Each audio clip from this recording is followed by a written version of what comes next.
Hello everyone. Today I will be giving you my way too early NFC North regular season record predictions. Remember, I go from division to division. I go from fourth on the way up with a little bit of a reasoning why. Fourth place, I do have the Detroit Lions coming in at fourth place. I believe there's a lot of question marks with this team all over. I think they are going to be starting to rebuild in the right direction, but you're not going to be seeing it this year. I personally think they have one of the worst defenses in the league. Matthew Stafford is actually a very great, very accurate, has a great arm quarterback. There's no doubt about that. But the thing is, yes, he has Kenny Golladay. He has the weapons.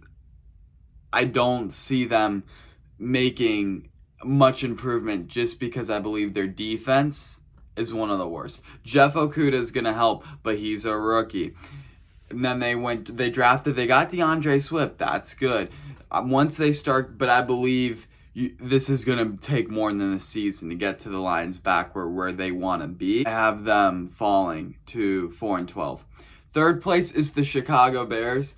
This is some people's sleeper team, and I don't have them having the worst record. I have them going 7-9.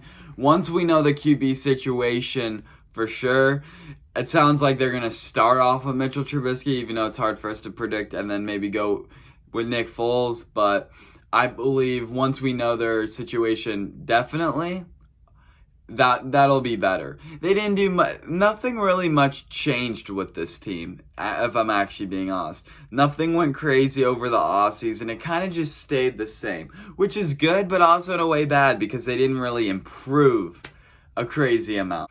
Coming at second place is the Minnesota Vikings. The record might surprise you. I have them going 9-7, but the reason being is they lost to Stephon Diggs. Then on the defensive side, you lose Xavier Rhodes. You lose Everson Griffin.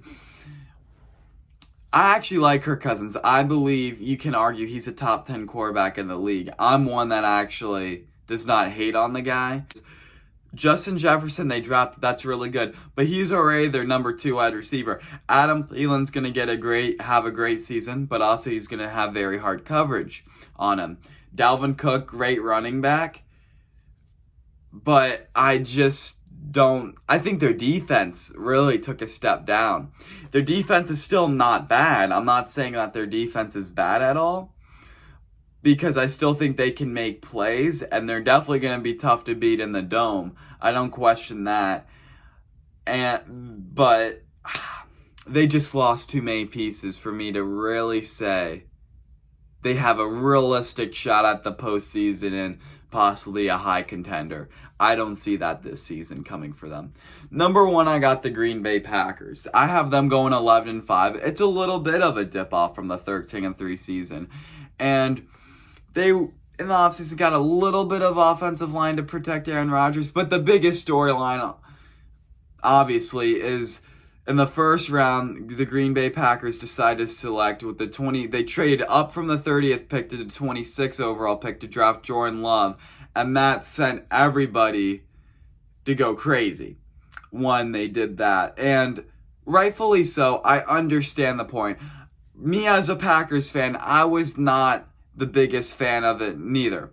However, I can tell you this much, is for Green Bay, Aaron Rodgers is definitely starting this season. So being in the present for the Packers, Aaron Rodgers is definitely the quarterback for them, the starting quarterback for them this season. And that's all that matters right now. I mean, no one's really thinking of record predictions for teams 3 to 5 years to come.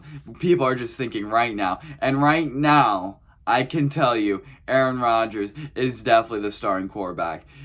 They didn't draft a wide receiver. That's why I do have their record falling a little bit. Their defense is going to be pretty good. I actually like what they did on defense. There could be some holes there, but I think it's going to all be okay. Nonetheless, Green Bay still has a very balanced offense. People can say it was one of the worst drafts in the NFL. I would agree with that. But the thing is, they didn't really get significantly worse, neither, if that makes sense. They didn't really do anything. The biggest loss, I would say, for them was Brian Beluga. But then they went and got Rick Wagner. Not a Brian Beluga, but he's not a scrub. So those are that's how I see the NFC North going. And you don't want to miss the next video, as next I will be doing the NFC South. So that'll be really interesting. You guys don't want to miss that, but make sure to subscribe. Bye, guys.